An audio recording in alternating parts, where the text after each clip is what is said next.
excited to kick a new series off today. We filmed that yesterday. Not really. We filmed it in August, so the water was warm. I know you were worried about my safety. Everything was fine. We're kicking off a new series called All In, where we're going to be looking at how God has worked with humanity through the course of history. As we look back at the life of Abraham, we see that Yahweh has always revealed himself to people in order to build a relationship where he can restore what's broken in the world. Right? God could just fix everything, but his plan is to do it with his people and invite us into this journey of restoration and redemption. So as we look back at the life of Abraham, we're going to be looking at how God has worked with partnering with humanity. We're going to be asking ourselves, how is he partnering with me personally?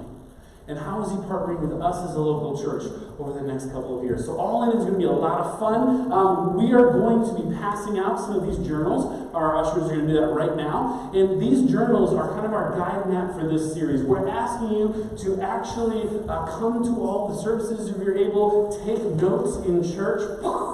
There's pages in here for notes. And then there's our group study guides right here. We're kicking off All In groups tonight at 5:30 right here.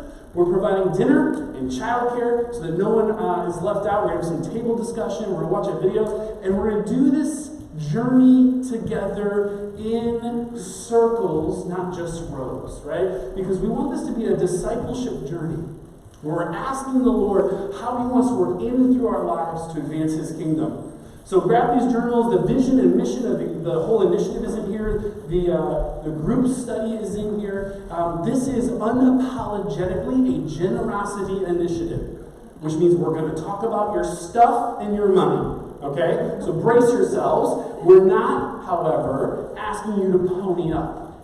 We're asking you to ask the Lord what sits on the throne of your hearts, and how does he want you to either redeem it or release it for the building of his kingdom. So the primary goal of this generosity initiative is that 100% of our people would ask the Lord, how do you want to work in my life and through my life? And then out of that primary goal, we believe that we're going to do some pretty cool projects. And there's some print material in the back, and we're about to see in the video of some cool projects that we want to do. We want to plant some new churches, we want to build some buildings, but those are all outcomes of our relationship with God. And if we don't build these buildings, we don't really care as much. Now, don't tell me I said that. But that plan might change. The primary goal of what we're doing is asking ourselves how the Lord wants us to surrender our entire lives to the movement of the gospel. So that's what this series is about. Grab a journal. If you didn't get one, they're in the back. And there's some t-shirts in the back because everybody loves swag. All we have is large and extra large, sorry. We handed these out at our other events. We'd love for you to take a t-shirt today. So we're going to watch a video. It's a 15-minute video. And then I'm going to get up and preach a 2-hour sermon. Not really. We're going to shorten the sermon today because the video is the overview of what All In is and why this is such an important conversation for our community. So let's watch this together.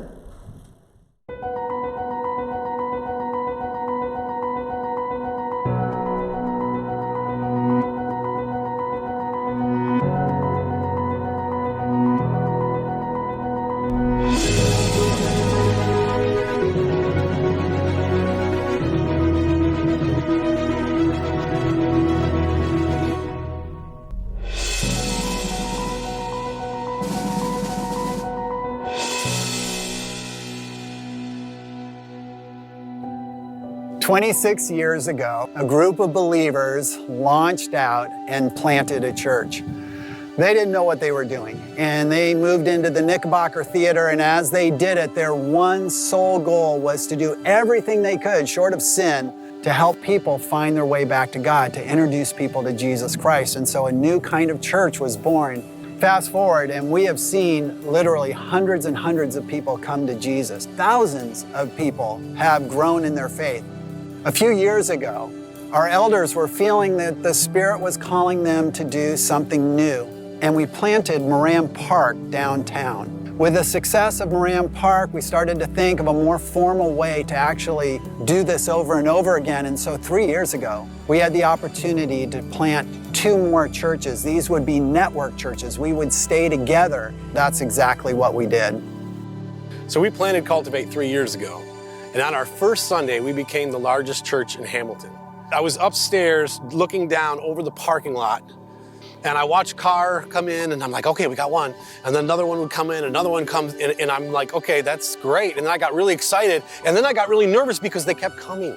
And there was hundreds of cars in the parking lot. We had our first baptism Sunday, and I got to tell you, like, I wasn't used to sort of these motivational baptism talks. It felt like God saying, this is it, Corey, you have to do this right now. There's somebody here, and I listened, and I did it. I got off the stage, and they were playing the music, and all of a sudden they came up. And that's when I realized the Spirit of God is alive. When we started Third Coast Community Church in the Saugatuck Douglas area, we had no idea the journey we were about to go on. We started in the local schools and thought we'd be there for years. And then 3 months later, we were moving. And we went to the Red Barn Theater. And I remember there were days when I was asking, what are we even doing? And is this even going to work? And one of those days when we were worshiping at the Red Barn, a lady was walking her dog outside and wondered, why are they doing a concert on a Sunday morning? And she stopped to listen, hanging out with her dog in the parking lot. And one of our members went outside and said, hey, we're just doing church. Come on up, join us, bring your dog in. And she started to journey with us. And a year and a half later, this past Easter, she committed her life to Jesus fully through baptism because we were just there on our journey, faithfully following Jesus. And that's just one experience, one story of how he has called people into his family. It's been amazing to see how he has redeemed people's relationships, how he has helped them wrestle with addictions, how he's brought them into full life through the power of the gospel, through the truth of the Holy Spirit, and through local Christian community. My husband brought me to Third Coast. He was invited to be in the worship team, and then he met Pastor Aaron, and he said that he really liked his teaching, so he asked us to go to Third Coast. And let's just see this place because this is where I'm gonna go play. And we pulled up, and sure enough, she's like, are you sure you wanna go in? I haven't seen any Hispanics. I'm like, yeah, I didn't think it was for me. It was just so different than just by being the only Hispanic family there. It was hard. I didn't think it was gonna be for us, but everyone was so friendly and welcoming, and I couldn't believe that they were so nice to us. And we kept coming back. you know what? I think sometimes you don't have to do anything. You just need to show up. Being a part of community, you guys have so many outlets for people who want to serve, to be able to get involved and do something and make a difference. And it's not nobody's behind you saying you have to or pressuring you. I think Rooted changed my life, my faith. It was the best experience, and we made beautiful friendships with all of them. We were all different, and same. I think Rooted was for me. What God was telling me, you are in the right place. So What she's been doing since over the past years amazed me, because like she said, even though she doesn't give herself credit, she's got tons of confidence that I'm like, wow.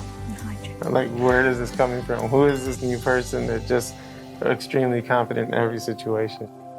When we got married, we decided to find a church together, and we had heard about Ridgepoint, so we decided on Ridgepoint, and we started just by sitting on the outside of the auditorium and eating food, and then we heard about Rooted,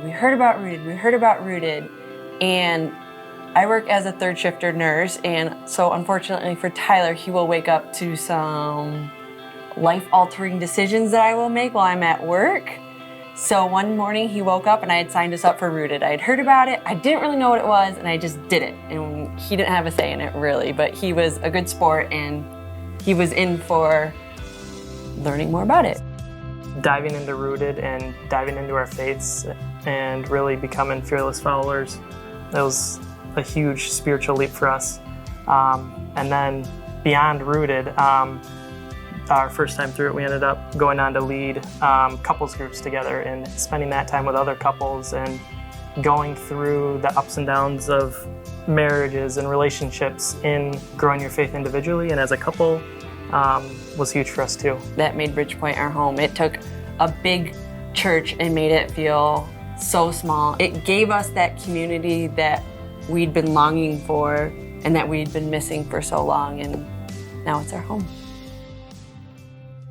The move to Cultivate was a difficult decision. You know, we were challenged, specifically by Kevin, on one message about, you know, we are going to do this. We can't stay in this building. We have to branch out. And the way we're going to branch out is we're going to plant churches. We got married. Our first home was in Hamilton. Mike and I were graduates from Hamilton many years ago.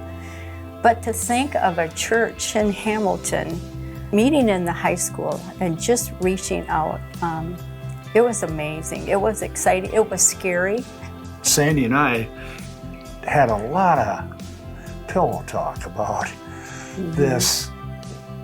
You know, are we going to do this? And then I saw a survey.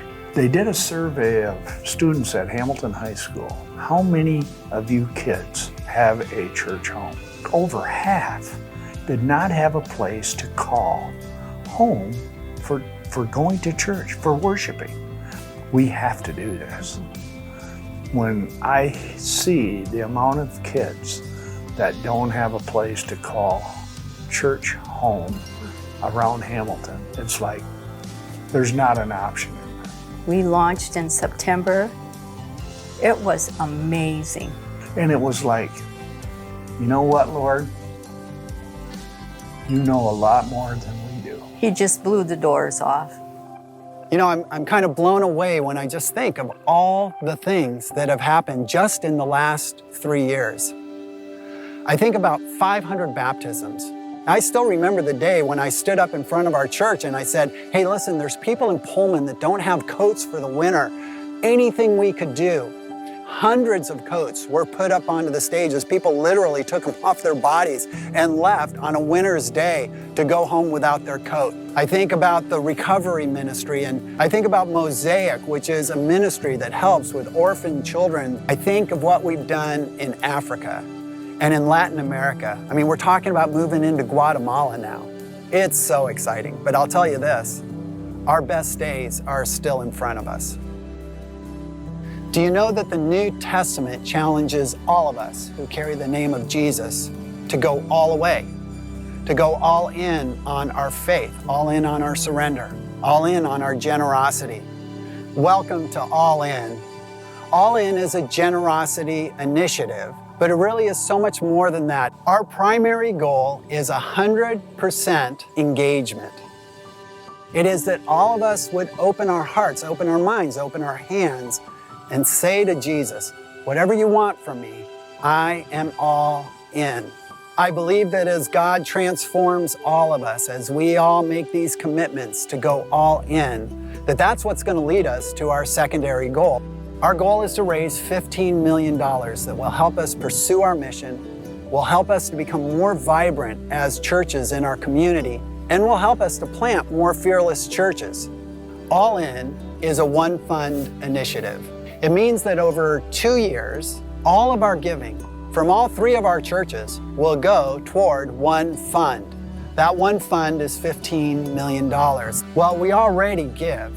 In fact, almost half of what will come in for All In is giving that we already give. If you've already been giving, you have been part of what will become All In. The second part of this, though, has to do with creating more vibrancy for our churches in the communities. Most of this are capital expenses to improve areas where we can invite the community in toward us. So let me just tell you how that works at Ridge Point. We have 160 acres. We do not use most of that. If we just put some time and energy and creativity into that property, we could have people from our community that would literally be coming on our property 7 days a week, 12 hours a day, maybe more. Just think how many opportunities we will have to invite our neighbors, our friends, our colleagues at work, our family members who don't go to church to come onto our property, to experience some of the things that our property offers, and how that could be a step for them closer to Jesus, closer into our family. That's what really excites me about this. In Hamilton, we will build a community center in which we will provide a permanent worship space for Cultivate, as well as a greater resource for our neighbors and community members. We specifically intend for our building to be used every day. offering a daycare facility, which is a great need in our area, additional classroom space for non-traditional educational programs, and also recreational groups. One thing that I dream about is that 5 years from now, people in the Hamilton community will think about Cultivate and say, what would we have done without them? In Saugatuck, we have built such an amazing partnership with Pine Trail Camp. Their facility really has become our home, and we've seen so many lives changed at that place. And so this project will help provide an adequate worship space and children and youth space and offices for our local church, but it will also become a place where people from West Michigan and all over our region can find and experience Jesus in new ways. So as we partner together, we're excited to invest in our partnership with the camp. And even as we do that, we're starting to get glimpses of what God is preparing for us long term. He's starting to reveal that we're going to need to be ready in 3 to 5 years for another project, for a new journey, as He continues to bring us home as a local church. The final amount of the All In initiative is going to go to church planting. Our dream is that over the next 5 years, we would plant 4 more network churches. Churches like Cultivate and Third Coast. We already have some that we're talking to. It is also to plant partner churches. These would be churches more like Moran Park or the Boulevard, where we help them get going and we continue a relationship, but they have some autonomy from us. I believe that as we plant these churches, it's not going to take away from what we've already done. In fact, it will be something that continues to impact people that right now we cannot reach. I am so excited that our legacy can be so much more than what it is now, not only by making our current churches vibrant, but by building new churches and helping them in communities to make an impact. You know what I think about sometimes? I think about what it would have been like 26 years ago to be part of the group of people that launched Ridgepoint. I'll never be here for that. But here's what I do believe. 26 years from now, people will be looking back at what we have done. They will see thousands and thousands of lives that were impacted. They are going to see churches that were planted, communities that have been transformed because we were all in. This is our chance to leap into faith. This is our chance to leap into surrender. This is our chance to leap into generosity. Fearless followers, let's go all in.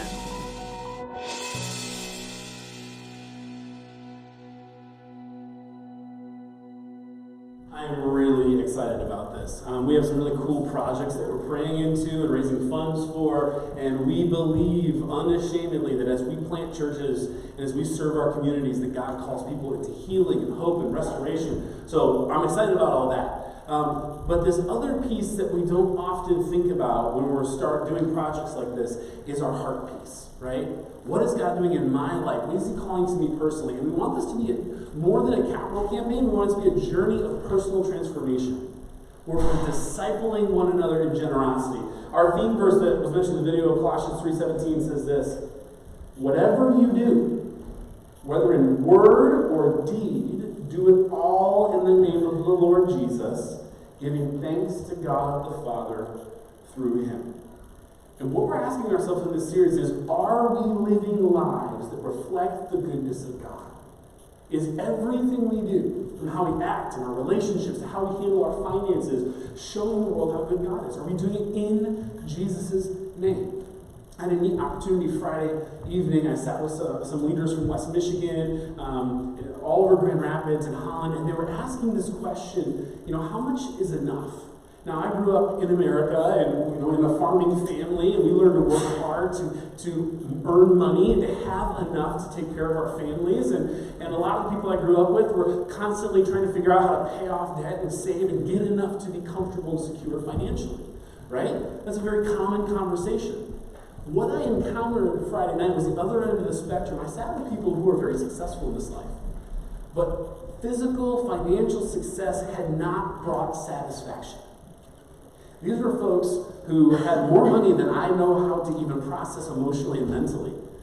And what they found was with affluence comes this danger of no longer relying on God. With comfort and security and success comes this self-reliance that takes you away from your relationship with the Lord and your faith in God. And I listened to story after story as these people had life crises after they had achieved everything that they wanted to achieve in life and found that it did not bring satisfaction. One gentleman had multiple businesses and homes, and he joined this accountability group of friends that set each other's salary caps so that they would not live indulgent, self-centered lives. And then they use everything beyond that to bless others and build the kingdom. That's nuts. But instead of asking, how can I get enough? They're asking, how much is enough? How do I live a life of contentment and generosity so that I can bless other people? How do we live lives that bring the kingdom of heaven and what God intended for human lives? How do we drag that heaven to earth and build the kind of world that Jesus meant for us to have? And that takes faith.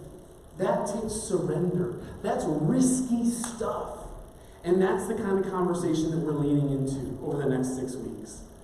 We're asking God to speak to us personally and corporately as to how he wants to partner with us right here in West Michigan over the next decade as churches.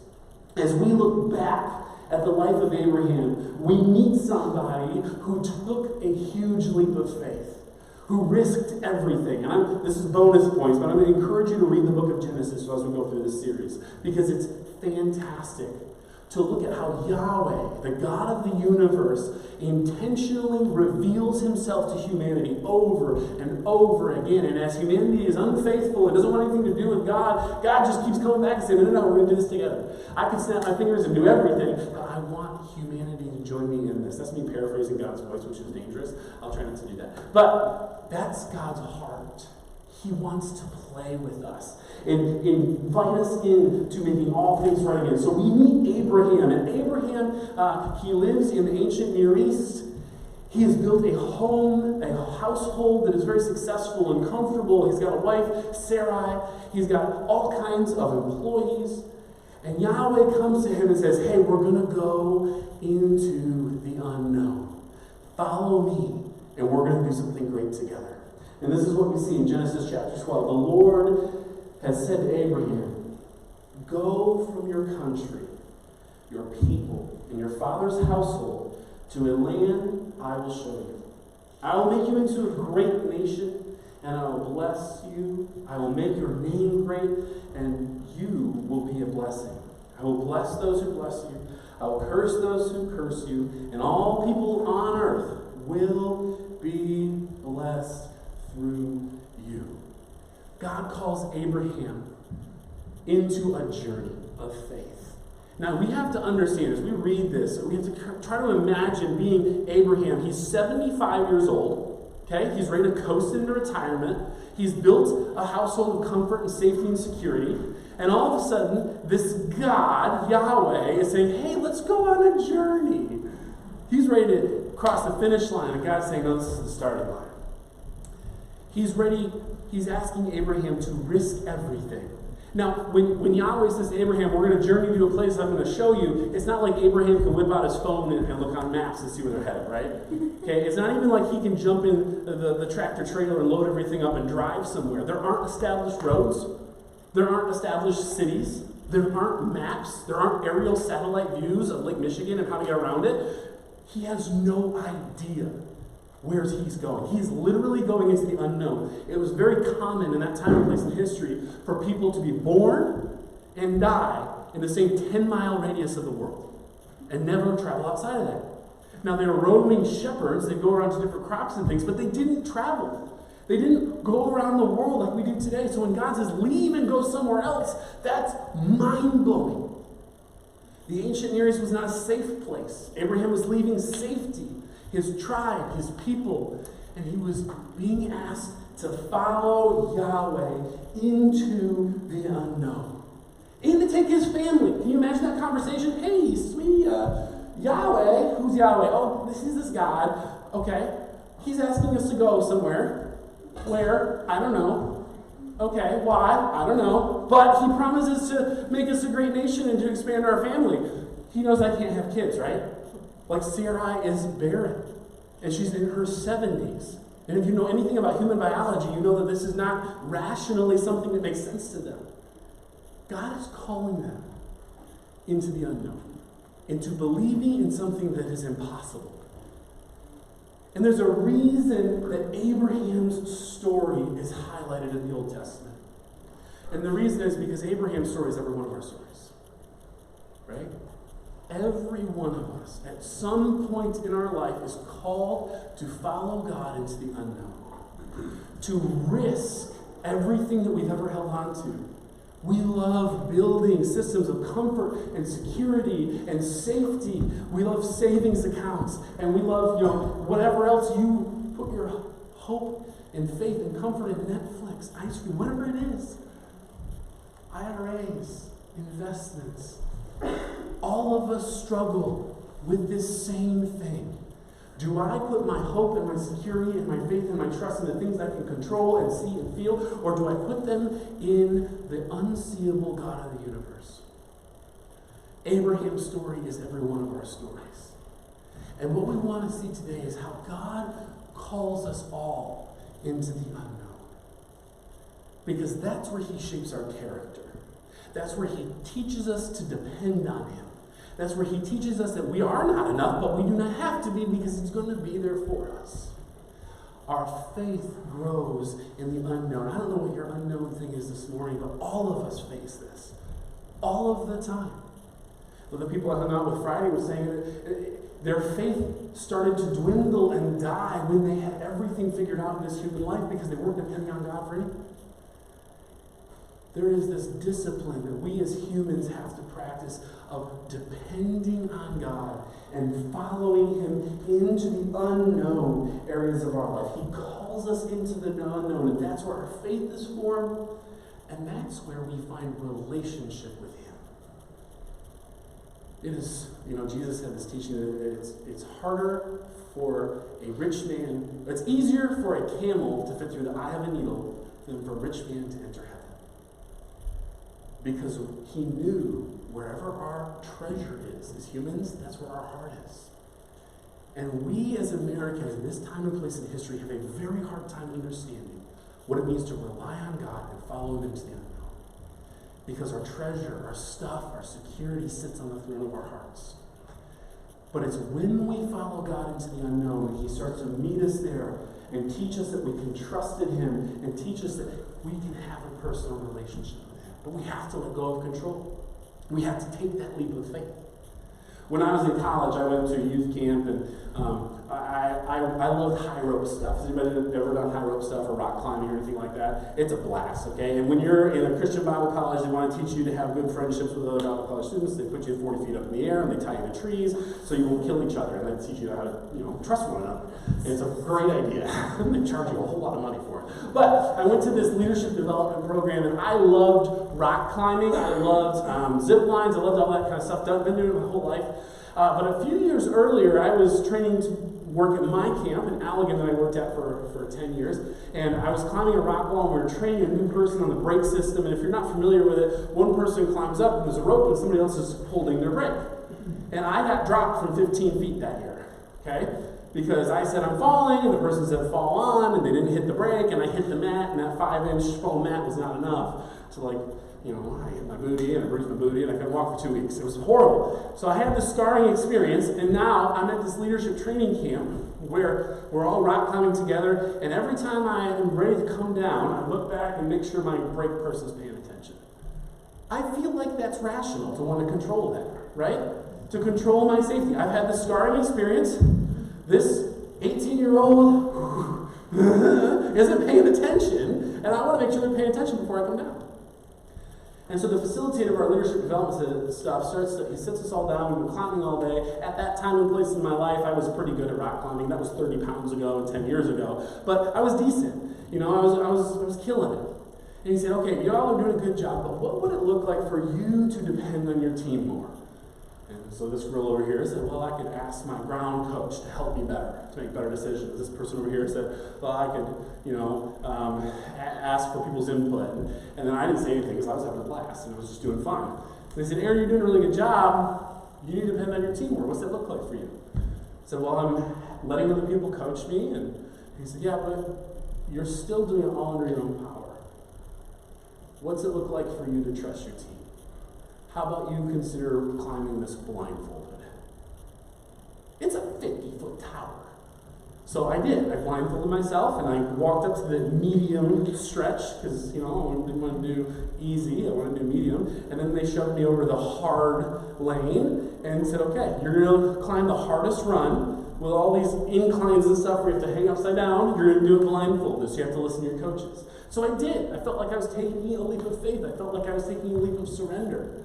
And I got up there and I climbed this thing. I listened to my coaches. I was blindfolded. 45 minutes later, my legs are shaking. My hands are cramping up. I'm like, okay, I'm done. My brake person said, all right, let go. I was like, oh, this is the moment. This is the moment of faith and surrender and giving up control. And I had this internal existential crisis. It was probably like 30 or 40 seconds. I hung there being like, I cannot see how high I am. I do not know if this person has my brake line tight. I don't know if they're paying attention. I am totally trusting them for my physical safety in this moment. And I had to let go of control and trust that person. Trust those people. It's in moments like that that our character is formed, that our faith grows. And that's just a metaphor, but I am sure you have something going on in your life that you want to hold on to and that you want to control and that you cannot. You can't control the outcomes of that because it is beyond human capabilities. And God habitually calls his people into those kinds of situations because that's where he teaches us surrender and faith, and that's where he pulls us closer to relationship. God calls his people into the unknown because that's where he meets us and teaches us to depend on him, to trust him, to learn that he is good. Abraham's story is every one of our stories. At some point in your life, you will come to those moments where God is asking you to journey through a desert or to let go of control. And all you have to depend on is his goodness and his grace. God calls us into the unknown, and that's where he builds our faith. That's where he builds our relationship. And that's where his promises are. God's promises are in the unknown. He tells Abraham and Sarah, I will make you a great nation. I will bless you. I will use you to bless all nations. Those words were the foundation of the covenant of Israel. God started his holy people, his whole nation, with this one relationship of Abraham stepping out into the unknown. Rabbis who studied this time and place in history, who protected the story orally and then eventually wrote it down, believed that Yahweh approached lots of people before he approached Abraham. And they all said no. He made the same promise, they believed, to multiple people. Abraham wasn't the first who was asked, but he was the first one to say yes. He was the first one to partner with Yahweh, to believe that God's promises were in the unknown, and to follow him out into a place where he couldn't control what was going to happen next. God tells Abraham, if you trust me, if you will put your faith in me, I will give you the best of myself. And I will call you into my purposes and blessings and use you to restore the world. In this promise to Abraham, God uses the word blessed 5 times. And anytime you see a pattern like that in Scripture, you know it means something. The original hearers of the story, the original readers of the Old Testament would have remembered that when humanity fell away from God, the word curse was used how many times? 5 times. And so we see this theme. Humanity fell away from God, but God is coming to build a relationship with Abraham in order to heal that relationship with all humanity. He's pulling us close. Not in some transactional, rule-based, far-off, powerful, judge-mean, angry God way, but in a relational, Father of a new holy people, loving, gracious, caring God sort of way. He invites Abraham into a personal relationship that will bless all the world. And it's through Abraham and the nation of Israel and the people of God that he starts this new thing that we now call Christianity. He calls Abraham to step out into the unknown because that's where his promises are. They can only be found in the unknown. And we see this response from Abraham in Genesis 4. So Abraham went as the Lord had told him, and Lot went with him, his nephew. Abraham was 75 years old when he set out from Haran. He took his wife Sarai, his nephew Lot, all their possessions they had accumulated, and the people they had acquired in Haran, and they set out for the land of Canaan, and they arrived there. This would have been a huge leap of faith for Abraham. The fact that they took everything with them means he understood he was never coming back. But he believed that God was going to keep his promises. So he's one of the first followers of Yahweh that we see in the Old Testament who trust him and step into the unknown. Because that's where God's promises are. But God will never leave us alone in the unknown, right? We're never alone in the unknown. God's the kind of God that he doesn't always keep us from the fire, but he walks with us through it, right? If you're familiar with the story of Shadrach, Meshach, and Abednego in the fiery furnace, they say, King, we're not going to worship your idol. We're going to be true to our God. Because they believe that he's a good and faithful, loving, loyal God. And they get thrown into the fire. Sometimes we experience the brokenness of this world. And God doesn't actually promise that it'll be neat and tidy and happy and easy all the time, but he does promise to walk with us through the fire. When the king looked at the fiery furnace, he didn't see 3 men that he had thrown in, he saw 4 because the Spirit of God was with them even in that trial. God promises to never leave us alone in the unknown.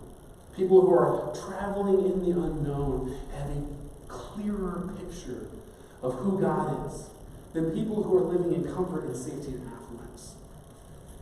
Because God meets us in the unknown. In Matthew 28, we see this promise. Jesus is speaking to his followers.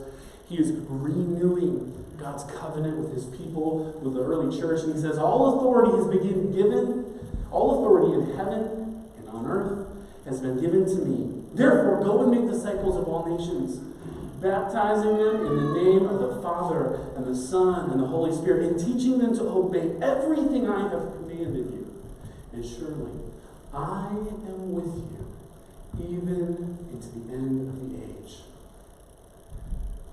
God says, go and bless the world. This journey and mission started with Abraham has continued through Jesus and the early church. And we are called, as Abraham Kuyper would say, to go plant flags of the kingdom of God in every corner of the world. In every human heart and mind, to invite people into the goodness of God, to invite people into his family, to let them feel the hope and the healing and the restoration that can come with a personal relationship with the God of the universe, and to live life together as a family of believers. But in order to do that, we have got to step into the unknown. We have got to lean in to what we are being conditioned by our culture to lean back from. The risk of being out of control. I love this quote by John Calvin. He says, God says to Abraham, close your eyes and take my hand. That's the kind of God we serve. Yeah, we're gonna do some risky stuff. I'm gonna ask you to give up a lot. I'm gonna ask you to lay down your life. The early followers of Jesus didn't have this idea in their head that if they followed Jesus, everything would be comfortable and cozy and fine and okay. They actually knew they were probably going to die for their faith. The call to the gospel is not come and thrive, but it's come and die. But in dying and giving away our lives to God, we find that life that's truly life. We find a life worth living. God just says, close your eyes and take my hand. There's been many times in my own life where God has said, close your eyes and take my hand. And I'm sure there are times in your life where you have felt like you are going to be out of control. You are stepping into the unknown. Either something has happened to you, or God is calling you to something new and exciting and uncontrollable, whatever it is. Our God's the kind of God they're saying, just close your eyes and take my hand. Emily and I in 2015, we thought we were done having kids because we had 3 and there were a lot of energy. Anybody have kids? 3 is a lot. It really is. And then the Lord broke Emily's heart and said, you're going to adopt. And she cried because she was a mom of 3 young kids. And God said, close your eyes and take my hand. And now we have a family of 6 that I cannot imagine living without. And we have a daughter that we wouldn't have had if we didn't follow God into the unknown. There's been a lot of times like that in our lives. Some I'm just still not ready to talk about. But the most recently, we sold our home this spring. We knew we had to sell our home. So we prayed and we were looking for a place to buy, but we came to the point where it was time to list and we didn't have a place to buy, so we put our home on the market and it sold in the first day and the first showing for a full price, and we were so excited and homeless. Ah! And God said, just close your eyes and take my hand. And we were praying for the impossible. We were praying for a home in the Saugatuck School District that had 5+ bedrooms in our budget. Okay? And it shouldn't have been possible. And we prayed, and we moved out of our home, and we moved to a family place that we could stay for the summer. And God did something extraordinary. He provided a home for us, 1 address inside the school district. Actually, the house had to change its address so that we could buy it, and that put us in the school district. And it's 6 bedrooms, enough for us to host family and international guests, and also raise our family and use our home for the kingdom. That should not have been possible. And we would not have got there if we did not trust God with everything. He loves to journey with us through the unknown, to build personal relationships with us that make the world a better place. But it always takes stepping out into the unknown. And he simply says to us, close your eyes and take my hand. As we lean into the rest of this conversation, we are going to talk about some uncomfortable stuff. We're going to look at the life of Abraham and what God did in his life. And then we're going to ask ourselves, where is God calling me to take a leap of faith and trust him in the unknown?